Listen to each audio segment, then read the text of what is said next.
बालरोग तज्ञ म्हणून लहान मुलांसाठी आवश्यक असणारी सुविधा या सरकारी रुग्णालयांमध्ये उपलब्ध का नसते यावर एकदा प्रकाश टाका। तर नांदेडचं शासकीय रुग्णालय असू द्या किंवा कुठलंही रुग्णालय असू द्या, हे जे शासकीय वैद्यकीय महाविद्यालय, आपल्याकडे सगळ्यात पहिली गोष्ट आपण एक समजून घेतली पाहिजे की ही सगळी रुग्णालये यांच्यावर प्रचंड कामाचा ताण आलेला आहे। जर त्यांची कॅपॅसिटी ही समजा 10 रुग्णालय उपचार करण्याची असेल तर त्यांच्याकडे 20 रुग्णालय, म्हणजे क्षमतेपेक्षा दुप्पट त्यांच्याकडे रुग्ण येत आहेत। ही पहिली गोष्ट।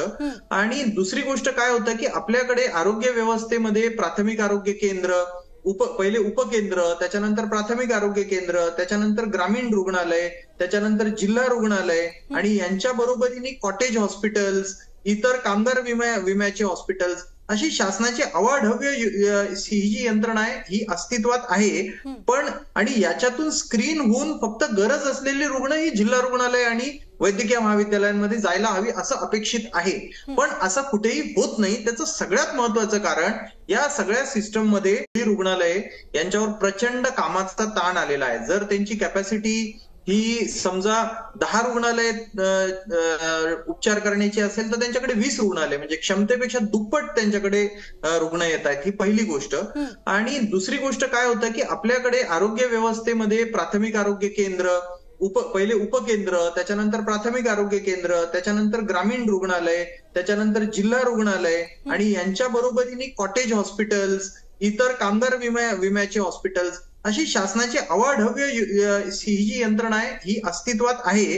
पण आणि याच्यातून स्क्रीन होऊन फक्त गरज असलेली रुग्ण ही जिल्हा रुग्णालय आणि वैद्यकीय महाविद्यालयांमध्ये जायला हवी असं अपेक्षित आहे, पण असं कुठेही होत नाही। त्याचं सगळ्यात महत्वाचं कारण या सगळ्या सिस्टम मध्ये डॉक्टरांच्या जागा, सगळ्या परिचारिकांच्या जागा या मोठ्या प्रमाणावर रिक्त आहेत। वैद्यकीय महाविद्यालयांचं जर तुम्ही उदाहरण घेतलं तर आज 44% अध्यापक, प्राध्यापक, काम करणारी तिथली जी डॉक्टर मंडळी आहे त्यातले 44% डॉक्टरांच्या जागा रिक्त आहेत। म्हणजे मंजूर पदांपेक्षा भरलेली पदं रिकामी आहेत आणि त्याही 44% रिक्त आहेत।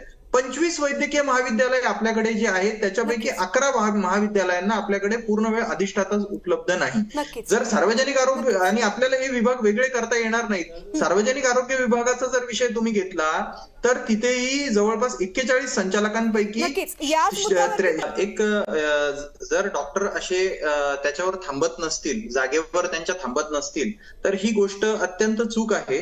पण मला असं वाटतं की याच्यावरती पहिली गोष्ट आपण एक समजून घेतली पाहिजे की तुम्ही एक अभ्यास करा की जे काही डॉक्टर शासकीय सेवेमध्ये काम करतात, मी याच्यामध्ये डॉक्टरांची बाजू घेत नाहीये, मी परत एकदा सांगतो की जर डॉक्टर शासकीय सेवेत असतील आणि ते थांबत नसतील तर ते चूक आहे। पण डॉक्टरांचे पगार हे अत्यंत तुटपुंजे आहेत, ते बऱ्याचदा उशिराने मिळतात। 2-2, 3-3 महिने डॉक्टरांचे पगार होत नाहीत, असं कित्येक वेळा झालेलं आहे। मला सांगा की जर खाजगी क्षेत्रामधले डॉक्टर आहेत त्यांच्यापेक्षा 50%ही पगार, त्यांच्या मिळकती एवढी 50%ही पगार जर शासकीय सेवेमध्ये मिळत नसेल तर कुठला डॉक्टर हा शासकीय सेवेत कसा रमेल? आणि ही आपली व्यावहारिक आता अपेक्षा आपण ठेवून चालणार नाही की तरुण डॉक्टरांची पिढी आहे, त्यांनी तारुण्याची 17, 18, 20 वर्ष घालवायची आणि त्यांनी शासकीय सेवेसाठी तुटपुंजा पगारावरती स्वतःचं बलिदान देऊन काम करायचं, आता हे व्यवहार ठरणार नाही। मृत्यूचा आकडा सातत्यानं वाढतोय आणि घटनेची दखल सरकार किती गांभीर्यानं घेत नाही हे सुद्धा स्पष्ट होते, कारण आज सुद्धा बालकांचा मृत्यू झालेला आहे आणि मोठ्या प्रमाणामध्ये एक प्रकारे आरोग्य यंत्रणेवरती ताण हे स्पष्ट होत असताना सुद्धा सरकार यावरती काही जबाबदारीनं ठोस उपाययोजना करत नाही असं सुद्धा दिसतंय। सरकार मुळेच गंभीर नाहीये, कारण गेल्या 24 तासात ते 48 तासात कुठली एक ठोस ऍक्शन किंवा पदं भरण्यासाठीची जी प्रक्रिया आहे ही कुठेही आपल्याला दिसत नाहीये। किंवा नांदेडमध्येही नंतरही, म्हणजे 24 तासात 24 मृत्यू झाल्यानंतरही तिथे एक अतिरिक्त कुमक मागवणे किंवा सरकारची एखादी टीम येणे, मला माहित नाही, पण मला वाटतं वैद्यकीय शिक्षण मंत्री किंवा आरोग्य मंत्री किंवा त्या जिल्ह्याचे पालकमंत्री असू द्या किंवा मुख्यमंत्री असू द्या, यांनी तातडीने त्या ठिकाणी भेट देऊन तिथे भेट देणं न देणं हे ऑफिशियल गोष्टी असू द्या, पण त्याच्यावर ज्या रिकाम्या जागा आहेत, नांदेडचं जरी तुम्ही डेटा बघितला तर तिथे अनेक डॉक्टरांची पदं आज रिकामी आहेत, इन्फ्रास्ट्रक्चर कमी आहे। तुम्हाला आश्चर्य वाटेल की नांदेड शासकीय वैद्यकीय महाविद्यालयाबद्दल आपण बोलतोय, पण नांदेडचं जे सार्वजनिक तिथलं जे जिल्हा रुग्णालय आहे त्याची परिस्थिती अत्यंत गंभीर आहे. तर मला परत एकदा मी सांगतो की हा प्रश्न फक्त नांदेड, परभणी, संभाजीनगर एवढ्या पुरता मर्यादित नाहीये. इथे तुम्हाला पूर्ण आतापर्यंत गेल्या कित्येक म्हणजे जेव्हापासून आपण संयुक्त महाराष्ट्र झाला तेव्हापासून या राज्याच्या आरोग्य यंत्रणेत कुठेही ऑडिट झालेलं नाहीये.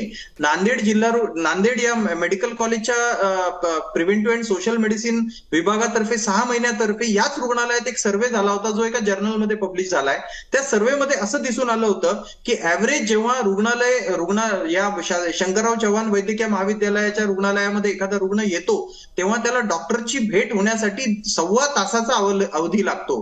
म्हणजे 75 मिनिटाचा अवधी त्या डॉक्टरची भेट होण्यासाठी त्याला लागतो. मला वाटतं की जर इतका वेळ जर प्रत्येक रुग्णाला लागत असेल तर तिथे डॉक्टरांची अजून गरज आहे स्पष्ट असतानाही इतक्या मोठ्या प्रमाणावर या जागा रिक्त आहेत. ते मागे आता आरोग्य विभागाने पण परीक्षा घेतली पण त्याच्यात पेपर फुटला, भ्रष्टाचार झाला, अनेक गोष्टी आहेत. म्हणजे एकतर कमी निधी, रिक्त जागा आणि त्याच्यामध्ये भ्रष्टाचार, अशा तिहेरी संकटामध्ये मला वाटतं हे सार्वजनिक आरोग्य विभाग आणि वैद्यकीय शिक्षण विभाग या राज्याचा अडकलेला आहे. पहिली गोष्ट तर मला माझ्या या मुद्द्याकडे यायच्या आधी आता जे आपले सामाजिक कार्यकर्ते मला वाटतं प्रदीप पाटील खूप चांगले मुद्दे सांगतायत. पण मला त्यांचा मुद्द्याबद्दल मला एक सांगायचं आहे की वैद्यकीय महाविद्यालयांमध्ये फक्त शिकवण्याचं काम अपेक्षित नसतं आणि तिथे प्रयोगशाळा म्हणून काम होतं असं मुळीच अपेक्षित नाहीये. तिथे MD, MS च्या विद्यार्थ्यांसोबत वरती एक खूप मोठी फळी कार्यरत असते आणि त्याच्यामुळे उलट विचारायचा होता की खरंच विद्यार्थी जरी प्रयोगशाळा म्हणून काम करत असले तरी त्यांच्यामध्ये देखरेख करणारे, त्यांना शिकवणारे तज्ञ असतात ना. हो नाही, ऐका हे बघा, मी स्वतः एक मेडिकल कॉलेज चालवतोय, मी 4 वैद्यकीय शिक्षणाशी निगडीत मी कॉलेजेस चालवतोय आणि स्वतः मी माझ्या रुग्णालयामध्ये MBBS नंतरचे कोर्सेस गेली 10-12 वर्ष चालवतोय पोस्ट ग्रॅज्युएशनची. तर पोस्ट ग्रॅज्युएशन करत असताना त्यांच्यावरती प्रोफेसर्स, लेक्चरर्स, रीडर्स अशी देखरेख करणारी एक खूप मोठी यंत्रणा काम करत असते आणि म्हणून कॉम्प्लिकेटेड केसेस ज्या असतात, ज्या गुंतागुंतीच्या केसेस असतात, मी स्वतः KEMचा विद्यार्थी आहे, म्हणजे MBBS आणि MD. त्याच्यामुळे या वैद्यकीय महाविद्यालयांमध्ये आवर्जून कॉम्प्लिकेटेड केसेस पाठवले जातात कारण तिथे जास्त मंथन करून विचारपूर्वक काम केलं जातं. म्हणून आपण याच्याकडे कुठेही प्रयोगशाळा म्हणून बघता कामा नये कारण तिथे MD, MS चे डॉक्टर हे फक्त खालच्या पातळीवर काम करत असतात सगळे. हे आपण पहिला मुद्दा. आता दुसऱ्या गोष्टीकडे मी येतो की तुम्ही एक गोष्ट समजून घ्या. आज जसं तुम्ही न्यूज चॅनल्स एखाद्या पुढाऱ्याबरोबर एक दिवस, मंत्र्यांसोबत एक दिवस असं इलेक्शनच्या काळामध्ये जे काम करता ना, जे अशा प्रकारचे शो करतात, तसं मला असं वाटतं की एका मेडिकल ऑफिसर, ग्रामीण भागातल्या मेडिकल ऑफिसर सोबतचा एक दिवस असं तुम्ही आवर्जून एक कार्यक्रम न्यूज स्टेटच्या माध्यमातून करा. एक लक्षात घ्या की ज्या तुम्ही PHC किंवा सब डिस्ट्रिक्ट हॉस्पिटल मध्ये जो मेडिकल ऑफिसर असतो त्याला पगार किती असतो हे तुम्हाला माहिती आहे का? 50 आणि 60 हजार रुपये. अहो, जिल्हा परिषद शिक्षकाला साध्या 4 तास शिकवण्यासाठी आज 75,000 आणि 1 लाख रुपये पगार आहे. तिथे 60-70 हजारावर हा डॉक्टर जेव्हा काम करत असतो तेव्हा त्याला दिवसभर, मला सांगा तुम्ही कुठलं एक मला रुग्णालय सांगा, ग्रामीण रुग्णालय किंवा सब डिस्ट्रिक्ट हॉस्पिटल जिथे महिलांची राहण्याची सोय आहे आणि डॉक्टर महिलांची राहण्याची सोय आणि त्यांच्यासाठी चांगले स्वच्छ शौचालय आहे असं एक रुग्णालय तुम्ही मला दाखवा. तर या सगळ्या डॉक्टरांना तिथे प्रचंड राजकीय दबावाला आणि मी म्हणेल की राजकीय दहशतवादाचा तिथे सामना करावा लागतो. मला एक गोष्ट सांगा, आता तुम्ही परवाही बघितलं की नांदेडच्या शासकीय वैद्यकीय महाविद्यालयामध्ये तुम्हाला त्या डीन कडून शौचालय स्वच्छ करून अशी कुठली यंत्रणा 2 दिवसात सुधारली आणि कुठले रुग्ण मरण्याचे थांबले? मला सांगा, 25 वर्ष 20 वर्ष एखादा महाराष्ट्रात पहिला आलेला विद्यार्थी आहे, त्याच्या सोबतची मुलं सिलिकॉन व्हॅलीमध्ये लाखोंनी कोटींनी पगार हे करतायत. तुम्हाला माहिती की कोकणामध्ये आज कुठलेही मेडिकल ऑफिसर हे पोस्टिंग घ्यायला तयार नाही कारण कित्येक लोकांना तिथे मारहाण, तुम्ही मेडिकल ऑफिसर्सवर मारहाणीचे किती प्रकार झालेले आहेत हे तुम्ही काढा. तिथे नुसता गोंधळ आणि राजकीय दहशतवाद माजलेला असतो कोणी. आणि मीटिंग्स इथे तुम्हाला सांगतो, सार्वजनिक आरोग्य विभागामध्ये उपचाराआधी जर मिनिस्टर आले असतील तर त्यांच्या मागे तुम्हाला 3 दिवस धावावं लागतं.